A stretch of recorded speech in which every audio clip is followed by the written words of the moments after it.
In the morning, I found my wife's second cell phone. I was looking for a pen. That's the ridiculous part. 63 years on this earth, 31 of them married to the same woman, and the whole thing unraveled because I needed something to sign a birthday card.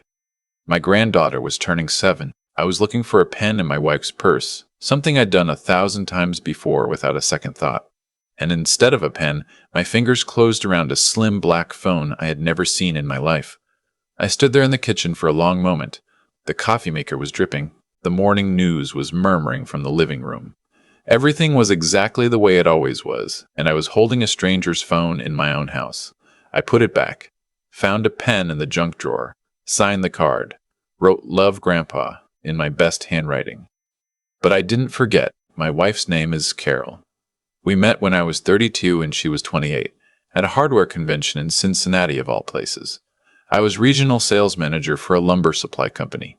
She worked procurement for a mid-size contractor. We argued about nail gun specifications for 45 minutes before I asked her to dinner. She said yes before I finished the sentence. I thought that meant we were the same kind of people. For most of 31 years, I believed that. We have 2 kids. Our son, Marcus, lives in Denver with his family. Our daughter, Rachel, lives 12 minutes from us in the same suburb of Columbus where I've spent the last 20 years of my life. Rachel married a man named Glenn about 6 years ago. Glenn was a financial advisor, personable, well-dressed, good with numbers, the kind of man who remembers your drink order and makes you feel like the most important person in the room. I liked Glenn. I want to be honest about that. Because what comes later doesn't make sense unless you understand that I genuinely liked the man. I went fishing with him. I watched football with him. When Rachel had her first miscarriage and Glenn called me at 2 a.m. not knowing what to do, I drove to their house and sat with them on the back steps until sunrise. I thought I knew him. That phone changed everything. After I found it, I started paying attention in a way I hadn't in years. Not paranoid, just present, watching. I'm a retired man with a quiet life and a good memory. And once I decided to look, I saw things I'd been too comfortable to notice. Carol and I had always had separate social lives to some extent. She had her book club, her garden club, her Tuesday lunches with a group of women she'd known for decades. I had my woodworking shop in the garage, my poker night, my weekly coffee with my old friend Bill. We were comfortable. We were settled. I thought settled meant secure. I started noticing she always took the second phone when she went to her Tuesday lunches. She thought I was in the garage. Sometimes I was. Sometimes I wasn't. 3 weeks after I found the phone, I followed her. I'm not proud of it. I'm a 63-year-old man who spent 30 years assuming the best about his wife, and there I was, sitting in my truck, 2 blocks from the Italian place she'd claimed was the lunch spot, watching her walk in a completely different direction. She walked 4 blocks to a Marriott, not a restaurant, not a friend's house, a hotel. I sat in my truck for a long time after that. I'm not going to tell you I cried, because I didn't. Not then. What I felt was something colder than sadness and quieter than rage. It was the specific feeling of a man who has just watched something he believed in dissolve, and who understands, with horrible clarity, that it didn't dissolve just now. It dissolved a long time ago. He just wasn't looking. I drove home.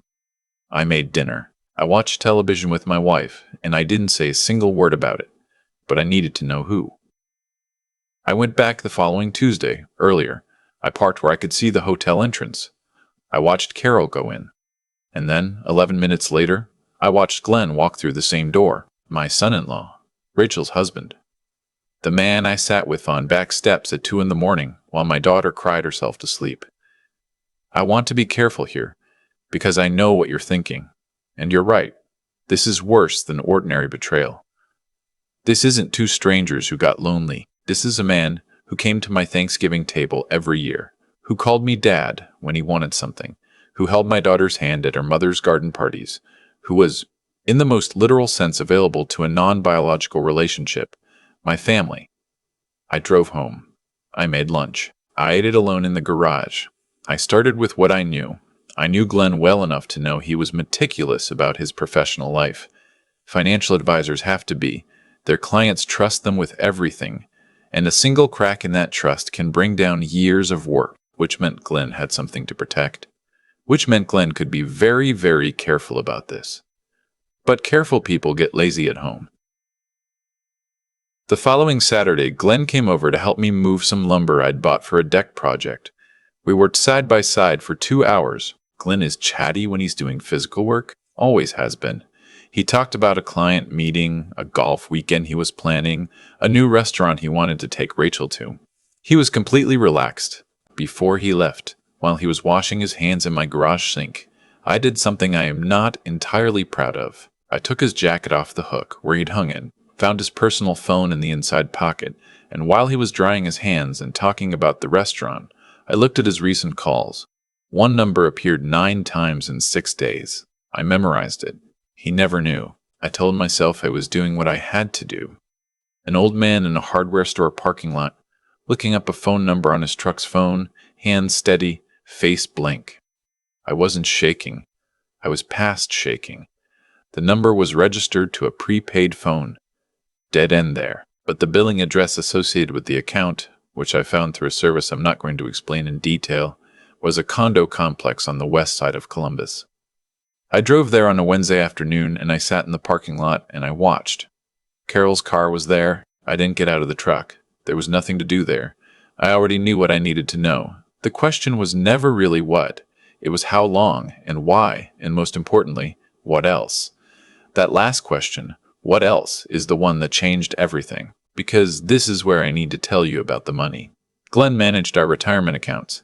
This was something that happened gradually over the first 2 years of his marriage to Rachel, so naturally that I barely noticed it. He was a financial advisor. We were aging. He offered, it felt like family taking care of family. Carol handled most of the communication with him because she was more patient than me with paperwork, and I had trusted her judgment for 30 years.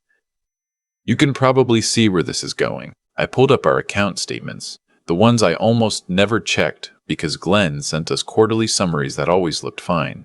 I actually sat down with the real statements, the originals from the brokerage, cross-referenced against what Glenn had been reporting to us. The numbers didn't match, not by a small amount. By enough that I had to read the pages 3 times to make sure I wasn't making a mistake. Over 4 years, the gap between what Glenn had reported and what was actually in our accounts had grown to something I am not going to put in exact numbers here. But I will say this. It was enough to significantly change our retirement. Enough that it explained why a financial advisor could afford a condo on the west side of Columbus, in addition to the house he shared with my daughter. He wasn't just sleeping with my wife. He was stealing from us to pay for it. I sat at my desk for a very long time. You know that feeling when you're incredibly angry, but you also feel something else underneath it. Something almost like a strange calm. The kind that comes when a problem that was once complicated becomes very, very simple. That was where I was. All the questions I'd been carrying for weeks resolved into a single clear sentence. This ends, and it ends the right way. I called a lawyer, not a divorce attorney, not yet, a friend of mine from my old business days, a man named Walt, who spent 30 years doing civil litigation before he retired. I told Walt everything. Walt listened without interrupting, which is the mark of a good lawyer and a good friend. When I finished, he was quiet for a moment, and then he said, "You need 3 things: a forensic accountant, a private investigator for documentation, and a family law attorney. In that order. Don't say a word to Carol or Glenn until you have all 3. I said, "How long?" He said, "Give it 8 weeks." I gave it 10. I want to tell you about those 10 weeks because I think they're the most important part. Most people, when they're betrayed, want to act immediately. They want the confrontation, the explosion, the moment where everything comes out. I understand that. The anger was there every single day, every dinner with my wife, every Sunday when Glenn and Rachel came over and he sat in my living room and ate my food and laughed at things I said and called me Dad. I smiled. I passed the roles. I talked about football. Inside, I was building a case. The forensic accountant, a woman named Sandra that Walt recommended, spent 6 weeks going through everything. She was meticulous in a way that I found both impressive and devastating, because the more meticulous she was, the more clearly I could see the full shape of what Glenn had been doing. It wasn't impulsive. It wasn't a crisis. It was systematic, deliberate, and it had started within 18 months of our daughter's wedding.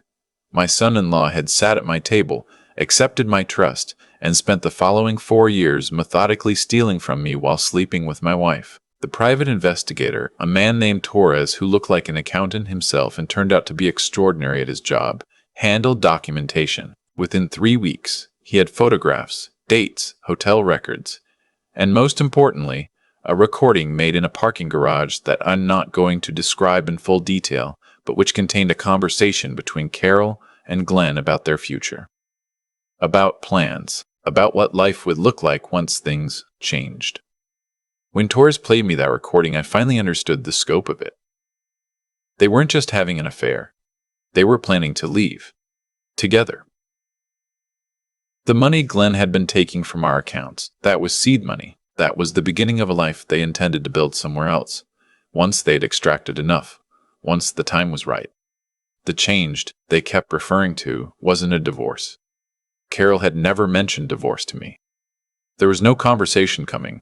No confrontation. No honest ending. The changed in that conversation had a specific meaning that I sat with for 3 days before I was ready to say it clearly, even to myself. They were waiting for me to die. I was 63 and had a minor heart procedure 2 years earlier, and I had a life insurance policy that Carol was the sole beneficiary of. Torres's recording didn't have Glenn saying, "Let's kill him." It wasn't that explicit, but there's a way two people talk about the future when they're waiting for something to happen, and a way they talk when they're planning to make something happen. And when I played that recording for Walt, he didn't say that's ambiguous. He said, "You need to go to the police before you do anything else." I did. The detective I spoke to, a woman named Kowalski, who was professional and unreadable in the way that good detectives often are, listened to everything. She listened to Torres's recording 3 times. She looked at the financial documentation Sandra had prepared. She asked me about the heart procedure. She asked me who handled my medications. After that last question, I went home and I didn't touch anything in my bathroom that my wife had access to. I stayed in the guest room that night and told Carol I'd thrown out my back in the garage. She brought me an aspirin and a glass of water and kissed me on the forehead, and I looked at her face, the face I'd woken up next to for 3 decades, and I thought, I do not know you at all. The next 3 weeks moved on a schedule that Detective Kowalski and Walt controlled, not me. I was told to maintain normal behavior, document anything unusual, and call Torres immediately if anything changed. What I actually did was maintain normal behavior, document everything, call Torres twice, and spend a great deal of time in my woodworking shop making a jewelry box for my granddaughter, and trying not to think too hard about what was coming. Rachel didn't know. That was the thing I carried heaviest during those 3 weeks. Rachel, my daughter, was 12 minutes away, going about her life, planning a kitchen renovation with a man who was stealing from her parents and sleeping with her mother. She was innocent. She was going to be devastated, and there was nothing I could do to protect her from that devastation, except make sure that when it came with the full truth and not a fragmented, contested version that Glenn and Carol could spin. So, I waited. The Sunday it happened, Glenn and Rachel were at our house for dinner. This was normal. This happened most Sundays. Carol made pot roast. I grilled the vegetables on the back porch. Glenn and I had a beer while the food finished. He talked about a client's situation. Something abstract about portfolio rebalancing. I nodded. I asked follow-up questions. I was the most attentive I had been in years. Detective Kowalski had told me they would move on a Tuesday. This was Sunday. I was purely, completely, terrifyingly calm. After dinner, while Carol was cutting pie, Glenn's phone buzzed on the counter. He glanced at it, and his expression shifted, just briefly, just a fraction, and he picked it up and said he needed to take this, and stepped into the hallway. I looked at my daughter. She was stacking plates, talking about the kitchen renovation, describing the cabinet hardware she'd chosen. She had no idea. I helped clear the table. Glenn came back looking composed, finished his pie, helped Rachel with her coat when they left, hugged me at the door. That particular hug that men give each other that is more shoulder than chest, and said, "Same time next week, Dad?" I said. "Wouldn't miss it." He never came back to that house. Tuesday morning, Detective Kowalski and 2 other officers arrived at Glenn's office at 9 a.m. I know the details of what happened there only secondhand, because I wasn't present. which is how it should be. What I know is that Glenn, when confronted with Torres's recordings and Sandra's financial documentation and the results of a 2-week investigation that Kowalski's department had conducted based on my initial report, did not go quietly. He maintained his composure for approximately 40 minutes, which apparently is longer than most people manage. Then he asked for a lawyer. Carol was brought in separately. I was in Walt's office when he got the call. I was drinking coffee and doing a crossword puzzle, which sounds absurd, but was the only thing keeping my hands from shaking. Walt put the phone down and looked at me and said, "They've got them both." I put the crossword puzzle face down on the desk. Rachel called me at 11:15. I had texted her an hour before, asking her to call me when she had a moment. I knew she'd already been reached by Kowalski's department before she called me. They'd sent someone to speak with her directly, which was the right thing to do, because she needed to hear the facts from someone official before she heard them from me. When she called, she didn't say hello. She just said, "Dad." And I said, "I know." She cried for a long time. I sat in Walt's car in the parking garage and listened. And I said the true things I could say, which were, I found out. I made sure you'd be protected. I'm sorry I couldn't tell you sooner. None of this is your fault, not one single part of it. And I said the truest thing, which was, I will be right there whenever you're ready. She said, "How long did you know?" I said, 10 weeks. She was quiet. Then she said, "You ate dinner with them for 10 weeks. I said, I needed to do it right. She was quiet again for a long time. Then she said something I will keep to myself because it was meant for me and not for anyone else. I will tell you that after she said it, I finally, for the first time since the morning I found that phone looking for a pen, I put my head down and I cried. Carol was released on bail, pending formal charges. The investigation into the financial fraud, which ultimately involved not just our accounts but, as Sandra's work uncovered, 2 other client families Glenn had been servicing in the same way, took another 4 months to fully document. The criminal charges were multiple. Glenn's license was suspended immediately. The civil recovery process is ongoing, and I'm told by Sandra and Walt that our position is strong. Carol and I are divorced. It took 7 months and was uncontested in the ways that matter, because there was very little she could argue about, and very little I wanted beyond what was fair. I didn't want to destroy her. I want to be honest about that too. After 31 years, after everything, I didn't want to watch her go to prison and feel satisfied about it. What I wanted was the truth to be known, our money to be recovered, my daughter to be safe, and the future they had been quietly building to collapse before it could be used. All of those things happened. Rachel filed for divorce 4 weeks after Glenn's arrest. She moved into a condo closer to us while the legal proceedings sorted themselves out. On weeknights, she sometimes comes over for dinner. We sit in the kitchen. The same kitchen where I stood holding a black phone I'd never seen. And we cook together, and we talk about ordinary things. And sometimes we talk about the hard things. And I think that cooking and talking and staying in the same room, even when it's painful, is how you actually survive something like this. My son Marcus flew in from Denver for 2 weeks. He sat with me the way I once sat with Glenn on back steps, and he didn't try to fix anything because there was nothing to fix, and I was grateful for that. I still have the woodworking shop. I finished my granddaughter's jewelry box in January, the one I started during those long, quiet weeks when I was waiting for a Tuesday that felt like it would never come. She keeps her collection of painted rocks in it, which is not what I imagined but seems exactly right. I am 63 years old. I have a daughter who calls me every day, a son who flew across the country to sit on my back steps, a granddaughter who fills jewelry boxes with painted rocks, and a friend named Bill who meets me for coffee on Thursday mornings and never once asked me to be anything other than what I am. I did not let them take those things from me. That matters more than anything else I could tell you. If you're carrying something like this right now, some version of standing in a kitchen holding a phone you've never seen before, feeling the ground shift under something you thought was solid, I want you to know that the ground can shift and you can still be standing when it settles. It takes longer than you want. It costs more than you planned. But you can be standing. I am. There's a version of this story where I walked into the kitchen that morning, found that phone, and started screaming. I understand that version. Most people would have lived that version, but I've learned, the hard way, over 63 years, that the loudest response is rarely the most effective one. Rage announces itself. Patience does its work quietly, in the background, while everyone else assumes nothing is happening. What Carol and Glenn never understood is that the same quality that made me easy to underestimate, my steadiness, my willingness to sit with discomfort rather than explode, was exactly the quality that undid them. They mistook my silence for ignorance. They looked at a retired man who went to bed at 10 and spent his weekends in a woodworking shop and decided he wasn't paying attention. That was their first and most consequential mistake. The truth about cause and effect is that it doesn't announce itself either. It doesn't come with a warning or a dramatic moment where you can see it arriving.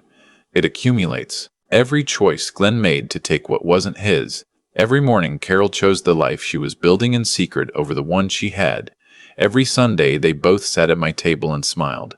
Each of those choices was a link in a chain. They built that chain themselves, one ordinary decision at a time. And when it finally pulled taut, it pulled with the full weight of everything they'd done. I didn't destroy them. That's important to me. I documented the truth. I placed it in front of people whose job it was to act on it, and then I stepped back. The destruction was the natural consequence of what they had built. I was only the witness who refused to look away. There's something else I want to say about the 10 weeks I spent waiting. People sometimes ask how I managed it. Eating dinner, watching television, standing at a grill making small talk with a man who was stealing from me. The honest answer is that I managed it because of Rachel. Every single day of those 10 weeks, I thought about my daughter 12 minutes away, unknowing. And I understood that if I acted too soon, if I let my anger make the decision before the case was complete, I would hand Glenn and Carol the ability to shape the narrative. I would be the volatile old man who snapped. They would be the sympathetic ones. That was not something I was willing to give them. Protecting someone you love sometimes means carrying more than you think you can carry, longer than you think you can carry. It means choosing the harder path. Not because it's satisfying, but because it's the one that actually works. I think about the jewelry box I made during those weeks. My hands were building something careful and precise and lasting. Even while everything else felt like it was burning, there's something in that I keep coming back to. When the world is falling apart, build something. Focus your hands on something real and good. It won't fix what's broken, but it will remind you of what you're capable of. And sometimes that reminder is what keeps you standing. Rachel keeps painted rocks in that jewelry box now. It is exactly the right use for it.